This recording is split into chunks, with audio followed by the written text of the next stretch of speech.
Welcome to This Explainer. Today, we're stepping inside a grand Victorian library in London. Now, I know what you're thinking. We're not here to look at dusty old books. We're actually using this as a brilliant way to visualize the incredibly high-stakes world of Azure AI and LLMs. In this space, system reliability isn't just a nice-to-have goal, it's literally the only thing keeping the whole library standing. We're going to explore this absolutely crucial concept alongside a junior engineer named Timothy and his very wise senior colleague, Margaret. So let's just jump right in. Okay, let's dive into this by looking at our junior engineer, Timothy. Picture this. He's leaning back in his chair, just watching the steady, calming cobalt blue state of his metrics. He's feeling pretty untouchable, right? He tells Margaret that the system is rock solid. They've accounted for every single failure, and the fallback is perfectly ready. He's got this profound, yet entirely false sense of security. Because Margaret, well, she delivers a swift reality check. Instead of smiling at his perfectly running dashboard, she drops a heavy truth bomb. Confidence is the most dangerous state in engineering. And wow, does that hit the nail on the head? This highlights a massive and, honestly, often perilous gap between theoretical resilience and validated survival. See, Timothy has this unproven trust in the system simply because, well, he built it. Sure, it looks absolutely great on paper. The model ladder, which, remember, is our fallback strategy of moving from a complex, heavy model to a simpler one, is totally polished. And the circuit breakers, those built-in error-trapping mechanisms meant to stop cascading failures, they're primed and ready.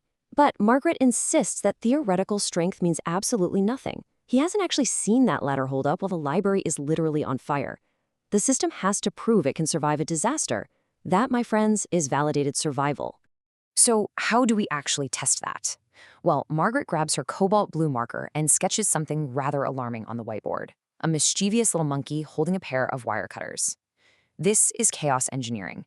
It's the discipline of experimenting on a system to build confidence in its ability to withstand turbulent conditions. Instead of just crossing their fingers and waiting for some random failure to strike out of nowhere, Margaret wants to intentionally break the very thing they just spent weeks building. I know, it sounds crazy, right? Naturally, Timothy panics. His hand is instantly hovering right over the emergency brake. But Margaret clarifies a core principle here. This is intentional, not reckless. They aren't just sitting around waiting for an Azure regional hiccup to happen at 3 a.m. when everyone is fast asleep. No way. Instead, they are simulating a controlled burn. They do this during off-peak hours, while the engineering team is wide awake, caffeinated, and actively watching the dashboard. They are completely ready to observe exactly what happens when that monkey randomly drops the primary Azure OpenAI connection or heavily throttles the network bandwidth. Timothy is terrified. He's worried this monkey might run wild, break the architecture, and completely corrupt a scholar's valuable research data. Now, what's really interesting about this setup is the blast radius. Notice that tiny 1% limitation. The Chaos Monkey is heavily restricted. Its attacks are limited to just a tiny fraction of non-critical traffic.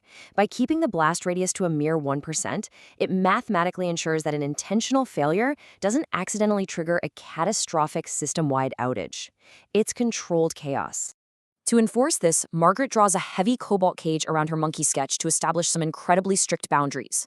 The rules of this cage are absolute, and they are non-negotiable. First up, read-only chaos.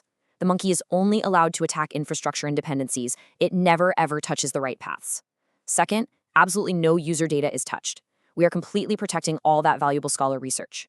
And third, the instant kill switch. If things go sideways, and let's be real, they occasionally do, a fail-safe red button halts the experiment instantly and returns the system to a steady state. You literally have to prove resilience in a cage before you can ever trust it out in the wild. So, who actually gets the keys to open this cage? Margaret draws a large lock on it and declares approved engineers only. And this brings us to a really cool, highly critical protocol known as a game day. A game day is a scheduled, heavily supervised event where teams validate their resilience hypotheses through controlled failure injection. It's this exciting, focused environment where everyone knows exactly what is happening, and the entire team comes together to watch the system fight back against the monkey. Let's walk through the exact sequence of a game day. It's an incredibly structured process. Step 1, you formally sign off on the plan so there are 0 surprises. Step 2, you define a steady-state hypothesis, which basically outlines exactly how the system should behave normally. Step 3, you actually inject the failure. And Step 4, validate the response or fix the system. What's absolutely vital to realize here is that finding a weakness during Step 4, that isn't a failure at all, it's a massive win. You actively want to find the hole right now, during a game day, so you can patch it up before a real uncontrolled storm hits your servers.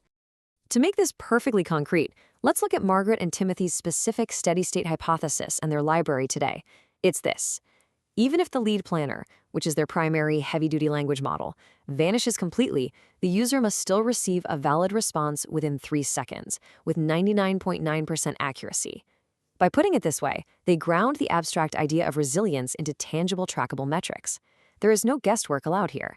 Either the system meets the latency and accuracy targets under pressure, or it simply doesn't. With the hypothesis firmly set, Margaret clicks the button. The monkey goes to work. Instantly, the primary API connection is brutally killed. Timothy's heart starts racing as he stares intensely at the monitoring screens. The big, suspenseful question just hangs in the air of the library. Will the latter actually hold under the weight of an actual, albeit simulated, disaster?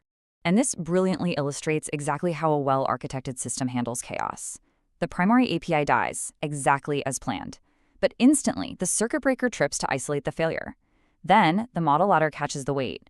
Traffic seamlessly flows down to the Scout, a much smaller, significantly faster backup model, without a single 404 error ever reaching the users. The whole shebang flawlessly handled the chaos. Timothy's deep relief washes over him. He's finally earned true validated confidence. Margaret caps her cobalt marker, leaving Timothy with this incredible, lasting piece of wisdom. Trust the ladder, Timothy, but test it with a monkey on your shoulder. It's a beautifully memorable takeaway that reinforces the absolute necessity of intentional crisis simulation. The only way to truly know if your system can survive a crisis is to forcefully throw one at it before the real one ever arrives. Which brings us to a critical, provocative question for all of us managing complex environments today. Take a real, honest look at your own dashboard. Is your system relying on theoretical resilience or validated survival? Are you just assuming it works because the code compiled, or have you proven it under fire? It might just be time to invite the Chaos Monkey in.